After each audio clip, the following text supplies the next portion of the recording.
Chapter 40.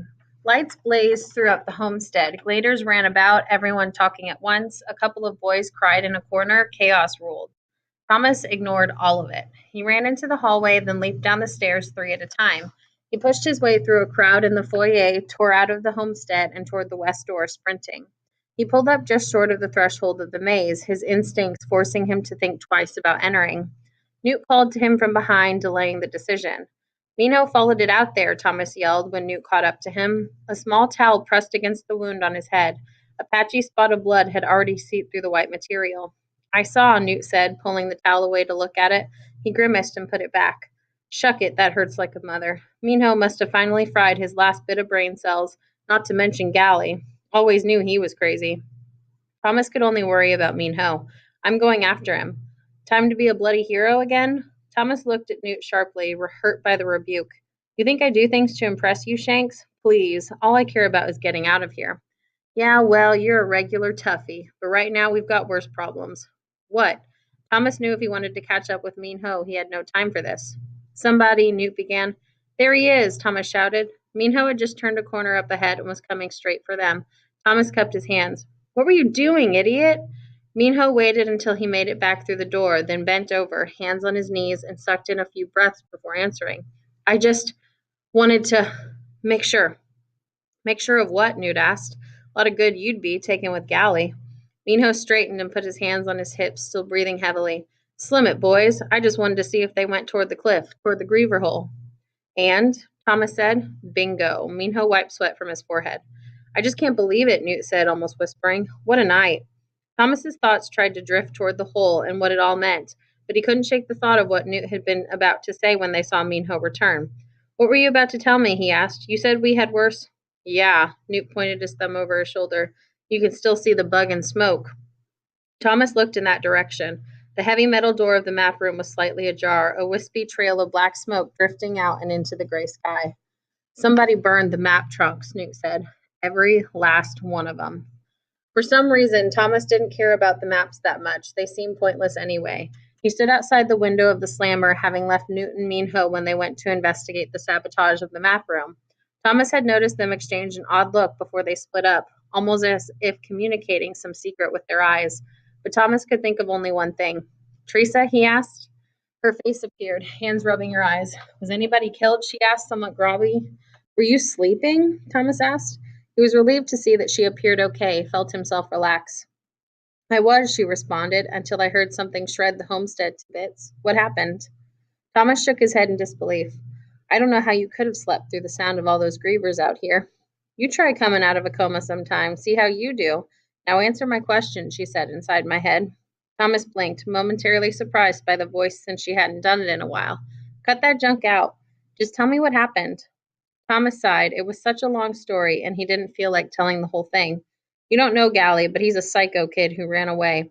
He showed up, jumped on a griever, and they all took off into the maze. It was really weird. He still couldn't believe it had actually happened. Which is saying a lot, Teresa said. Yeah, he looked behind him, hoping to see Albie somewhere. Surely he'd let Teresa out now. Leaders were scattered all over the complex, but there was no sign of their leader. He turned back to Teresa. I just don't get it. Why would the grievers have left after getting Galley? He said something about them killing us one a night until we were all dead. He said it at least twice. Teresa put her hands through the bars, rested her forearms against the concrete sill. Just one a night? Why? I don't know. He also said it had to do with trials or variables, something like that. Thomas had the same strange urge he'd had the night before, to reach out and take one of her hands. He stopped himself, though. Tom, I was thinking about what you said. About what you told me, I said, that the maze is a code. Being holed up in here does wonders for making the brain do what it was made for. What do you think it means? Intensely interested, he tried to block out the shouts and chatter rumbling through the glade as others found out about the map room being burned. Well, the walls move every day, right? Yeah. Aminho said they think there's a pattern, right? Right. Gears were starting to shift into place inside Thomas's head as well, almost as if a prior memory was beginning to break loose. Well, I can't remember why I said that to you about the code. I know when I was coming out of the coma, all sorts of thoughts and memories swirled through my head like crazy, almost as if I could feel someone emptying my mind, sucking them out. And I felt like I needed to say that thing about the code before I lost it. So there must be an important reason. Thomas almost didn't hear her. He was thinking harder than he had in a while. They always compare each section's map to the one from the day before, and the day before that, and the day before that, day by day, each runner just analyzing their own section. What if they're supposed to compare the maps to other sections? He trailed off, feeling like he was on the cusp of something. Teresa seemed to ignore him, doing her own theorizing. The first thing the word code makes me think of is letters. Letters in the alphabet? Maybe the maze is trying to spell something. Everything came together so quickly in Thomas's mind, he almost heard an audible click, as if the pieces all snapped into place at once. You're right, but the runners have been looking at it wrong this whole time. They've been analyzing it the wrong way. Teresa gripped the bars now, her knuckles white, her face pressed against the iron rods. What? What are you talking about? Thomas grabbed the two bars outside of where she held on, moved close enough to smell her, a surprisingly pleasant scent of sweat and flowers. Minho said the patterns repeat themselves, only they can't figure out what it means, but they've always studied them section by section, comparing one day to the next. What if each day is a separate piece of the code, and they're supposed to use all 8 sections together somehow? You think maybe each day is trying to reveal a word, Teresa asked, with the wall movements? Thomas nodded. Or maybe a letter a day? I don't know. But they've always thought the movements would reveal how to escape, not spell something. They've been studying it like a map, not like a picture of something. We've gotta. Then he stopped, remembering what he'd just been told by Newt. Oh no. Teresa's eyes flared with worry. What's wrong? Oh no, oh no, oh no. Thomas let go of the bars and stumbled back a step as the realization hit him. He turned to look at the map room. The smoke had lessened, but it still wafted out the door, a dark, hazy cloud covering the entire area. What's wrong? Teresa repeated. She couldn't see the map room from her angle. Thomas faced her again. I didn't think it mattered. What? She demanded. Someone burned all the maps. If there was a code, it's gone. Chapter 41. I'll be back, Thomas said, turning to go. His stomach was full of acid. I gotta find Newt, see if any of the maps survived. Wait, Teresa yelled, get me out of here. But there was no time, and Thomas felt awful about it. I can't. I'll be back, I promise. He turned before she could protest and set off at a sprint for the map room and its foggy black cloud of smoke. Needles of pain pricked his insides. If Teresa was right, and they'd been that close to figuring out some kind of clue to get out of here, only to see it literally lost in flames, it was so upsetting it hurt.